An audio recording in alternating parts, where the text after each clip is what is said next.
क्योंकि next part design mix पे आने जा रहे हैं हम लोग, how to do the design mix for different types of concrete. ये हाथ sir back side sir, back जी जी। हाँ जी सर, मैं पूरे अपन जब सैंड को सीव एनालिसिस करते हैं तो अपन स्टोन डस्ट को भी सीव एनालिसिस करेंगे सर? हाँ बिल्कुल, अब सेम प्रॉपर्टी मिलनी चाहिए सैंड का। उसमें एक चेंज है। अगर आप स्टोन डस्ट का सीव एनालिसिस करते हैं तो लास्ट वाला जो पार्ट है दैट इज 150 माइक्रोन, 150 माइक्रोन जो 0 to 10 है इन दिस नेचुरल सैंड, उसको इंक्रीज करके 0 to 20 कर दिया गया।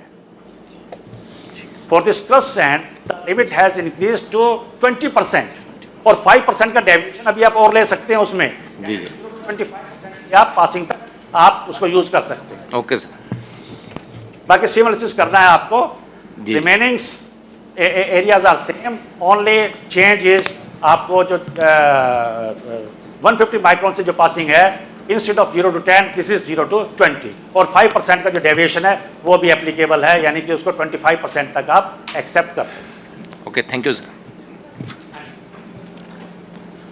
सर एडमिक्सचर का कंक्रीट के इधर सर, हाँ जी, एडमिक्सचर का कंक्रीट के स्ट्रेंथ में कोई फर्क नहीं पड़ता क्या?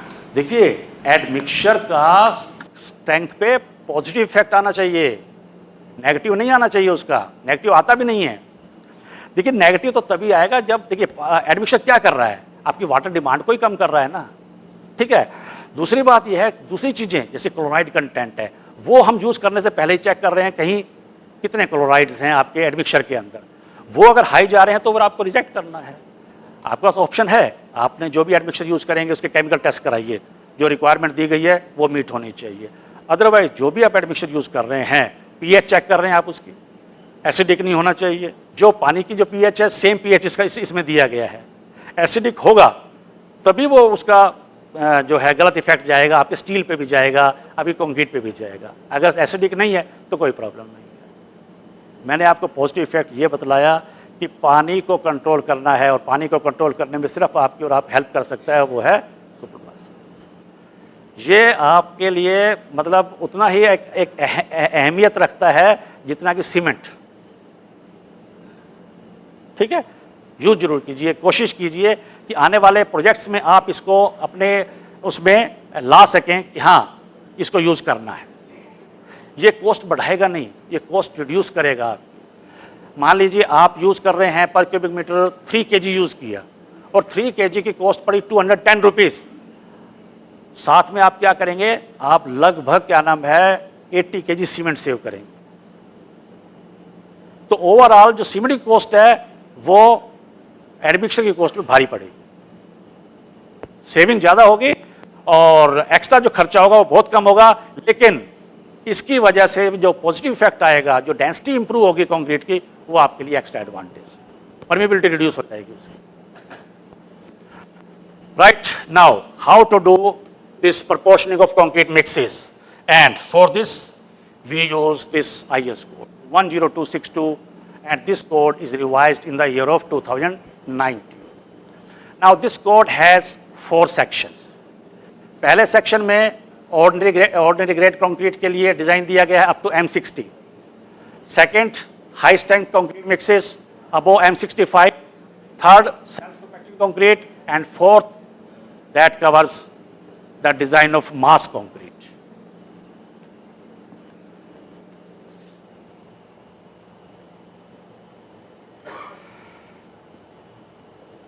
जैसा कि मैंने आपको बताया कि concrete is compose principally of aggregate, Portland, cement and water and may contain other cementitious material and और chemical mixtures.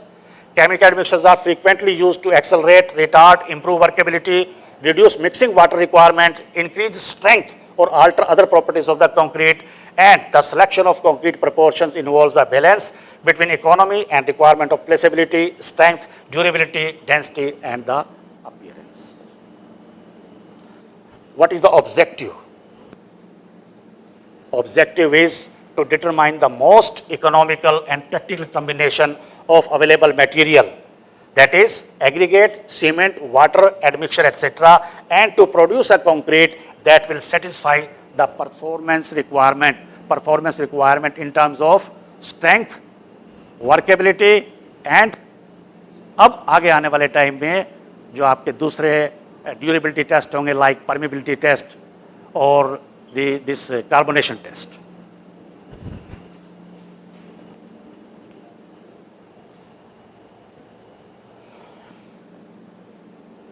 The basic guiding theory for this design mix, strength is directly proportional or inversely proportional to water cement ratio.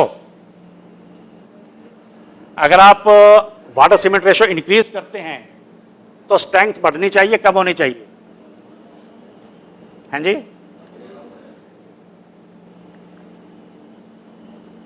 अब मान लीजिए site पे आप लोगों को strength achieve नहीं हो रही है, आपकी रिक्वायरमेंट M25 का है और आप 0.5 वाटर सीमेंट रेशियो यूज कर रहे हैं, तो जो रिक्वायर्ड स्ट्रेंथ है वो ना अचीव होकर आपको 23 अचीव हो रहा है, तो आप क्या करेंगे? क्या चेंज करना चाहेंगे मिक्स के अंदर?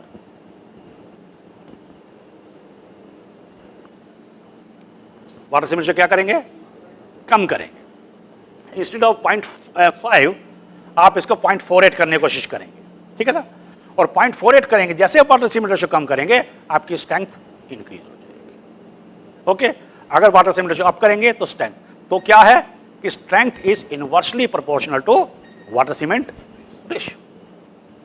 And water cement ratio is the major factor which dictates the strength of concrete.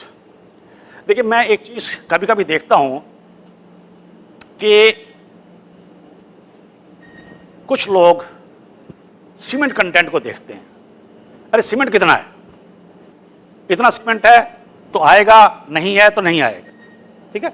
जबकि मैं कहता हूं कि सीमेंट की जगह पर आप देखिए वाटर सीमेंट रेशियो क्या है. अगर सीमेंट उन्होंने डाल दिया 400 केजी डाल दिया, ठीक है, मैंने कहा डाल दिया, लेकिन वहीं पर अगर उन्होंने 250 केजी पानी डाल दिया तो कोई फायदा नहीं है. समझ रहे हैं ना? और यही अगर उन्होंने सीमेंट 350 भी कर दिया, 320 भी कर दिया और पानी को 150 पे ले आए, वो ज्यादा आपको बेनिफिट देगा, क्योंकि यहां वाटर सीमेंट रेशियो को कंट्रोल करने की कोशिश की गई है. So you need to control the water cement ratio instead of that cement content. Okay? And theoretically, while designing concrete, strength is calculated on water cement ratio. And workability is directly proportional to water content. If you want to increase the workability, you need to increase the water content. लेकिन मैंने आपको पहले warn किया था कि अगर आप water content increase करेंगे तो आपको सीमेंट भी इंक्रीज करना पड़ेगा. आपको वाटर सीमेंट रेशियो तो इंटैक्ट रखना है, वाटर सीमेंट रेशियो को इंटैक्ट नहीं रखेंगे तो स्ट्रेंथ पे एडवर्स इफेक्ट आएगा. अब मैं सेकंड आपसे पूछता हूं कि आपको वर्केबिलिटी इंप्रूव करना है विदाउट इंक्रीजिंग वाटर, क्या करेंगे? एडमिक्सचर. थोड़ी सी भी आप एडमिक्सचर डाल देंगे 0.2, 0.3, 0.4% by weight of cementitious material, without affecting water cement ratio, your workability will be increased and there will be no adverse impact on the strength of the concrete. ठीक है? तो बेटर है कि आप without increasing water content by adding extra some dose of this superplicizer, if you want to improve the workability, you do that. Otherwise, अगर admixture use नहीं कर रहे हैं, पानी एक्स्ट्रा डाल रहे हैं, फिर आपको सीमेंट डालना पड़ेगा. सीमेंट डालेंगे तो फिर आपको जहां आपको 100 बैग्स यूज करना है वहां पर तैयार हो जाइए 150 बैग यूज करने के लिए. Okay, so workability directly proportional to water content. If want to improve, add extra water and then simultaneously add extra cement content और this improve workability by the addition of superplicizer. These are the exposure conditions. जब भी आप कोई construction किसी structure का start करते हैं, सबसे पहले डिसाइड कीजिए what are the environmental conditions. 5 तरह का यहां पर एनवायरमेंटल कंडीशन दिया गया है: mild, moderate, severe, very severe and extreme. और डेफिनेशन भी साथ में दिया गया है. बेस्ड ऑन दिस डेफिनेशन आपको डिसाइड करना है कि आपके उस पर्टिकुलर एरिया में स्ट्रक्चर के लिए एनवायरमेंटल कंडीशन कौन सा सूट कर रहा है. ओके जैसे कि माइल्ड के लिए क्या है, concrete surfaces protected against weather और एग्रेसिव कंडीशंस। कोई डायरेक्ट सनलाइट नहीं आ रहा उस पर, कोई रेन वाटर नहीं है, सारी चीज प्रोटेक्टेड है, यानी कि जो भी concrete within this whole होगा उसे आप माइल्ड कंडीशन कह सकते हैं। लेकिन any concrete which is exposed to direct sunlight और rain water, that should be designed for moderate exposure condition. Aggressive environment नहीं है, आप ये भी देख लीजिए, जो आपका सी शोर का एरिया है वहां पर ये माइल्ड मॉडरेट बिल्कुल नहीं चलेगा, वो सीधा स्ट्रेट अवे स्फीयर में चला जाएगा। First you decide the environmental condition, whether this is mild, moderate, sphere, very sphere and extreme. ये डेफिनेशन दी गई है, IS 456 निकालिए, उसमें ये सब चीजें दी गई है, आप उनको स्टडी कर सकते हो। Now based on this conditions, देखिए अगर आप ध्यान से पढ़ें तो आपको पता चलेगा कि कोई भी कंक्रीट आपकी फाउंडेशन में जा रही है और अगर सॉइल आपकी नॉन रिएक्टिव है, उसमें कोई हार्मफुल सब्सटेंस नहीं है, ठीक है, then it should be design for moderate exposure condition. Mild के लिए नहीं। फाउंडेशन में जो भी कंक्रीट जा रही है, अगर सॉइल आपकी एग्रेसिव नहीं है तो आपको क्या कहते हैं, मॉडरेट एक्सपोजर कंडीशन के लिए डिजाइन करना है। यानी कि जो मॉडरेट एक्सपोजर कंडीशन के लिए मिनिमम ग्रेड दिया गया है वो मैं आपको अब नेक्स्ट स्लाइड में दिखाऊंगा, आपको उसके लिए डिजाइन करना है। Now you can see one part is given for plane concrete and second is given for reinforced concrete. Let us discuss this reinforced concrete. देखिए अगर आपने डिसाइड किया कि एक्सपोजर कंडीशन माइल्ड है, then the grade of concrete, minimum grade of concrete should be M20, not less than this. यानी कि एक चीज तो डिसाइड है कि आरसीसी वर्क के लिए मिनिमम ग्रेड आपका M20 होना चाहिए, जो पहले वाले IS 456 1978 में M15 था, right. And the water cement ratio और water cementitious material ratio should not be more than 0.55 and the minimum cement content 300 kg per cubic meter. अब आप इसको मिनिमम सीमेंट भी कह सकते हो, मिनिमम सीमेंटिशियस भी कह सकते हो। जब आप OPC plus fly ash use कर रहे हैं, फ्लाई ऐश आप ऐड कर रहे हैं साइट पे, then in that case what you can do, you can take 240 kg of OPC plus 60 kg of fly ash, that will also satisfy this requirement. ये durability conditions हैं structure की, इनको अगर आप वायलेट करेंगे तो स्ट्रक्चर की लाइफ को आप रिड्यूस कर रहे हैं। For moderate exposure condition for RCC work minimum grade should B M25। अगर कंडीशन मॉडरेट है तो M20 डिजाइन नहीं करना, मिनिमम ग्रेड आपको M25 रखना है। You can adopt higher grade, not less than M25 and your water cement ratio, maximum water cement ratio should be 0.5, cement not less than 300 kg. For severe exposure condition, minimum grade is M30. M40 safe है, no problem, but M25 नहीं. Minimum grade for severe exposure condition should be M30. Water cement ratio not more than 0.45 and cement content not less than 320.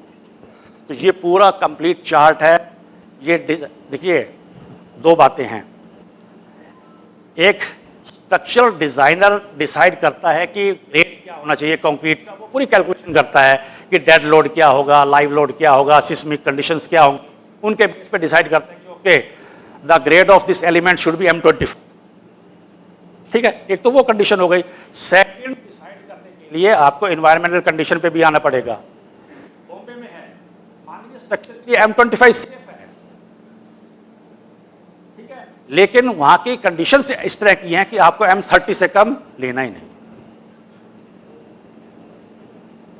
ये कुछ conditions है जिनको mind में रखते हुए आपको ग्रेड ऑफ कंक्रीट डिसाइड करना है।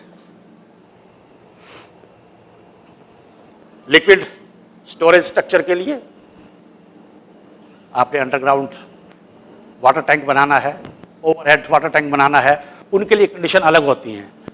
Now you need to follow the specifications given in IS 3370। इसमें क्या बोला गया है कि अगर प्लेन कंक्रीट का वाटर टैंक बनेगा आपका या कोई भी लिक्विड आप उसमें स्टोर करना है, then minimum grade should be M20, water cement ratio not more than 0.5, cement not less than 250. For reinforced concrete, minimum grade should be M30, 0.4 is the maximum water cement ratio and 320 is the cement content. For pre-stressed concrete, M40 is the minimum grade, 0.4 is the maximum water cement ratio and 360 is the minimum. बड़े carefully इन सब चीज़ों को study करते हुए आपको decide करना है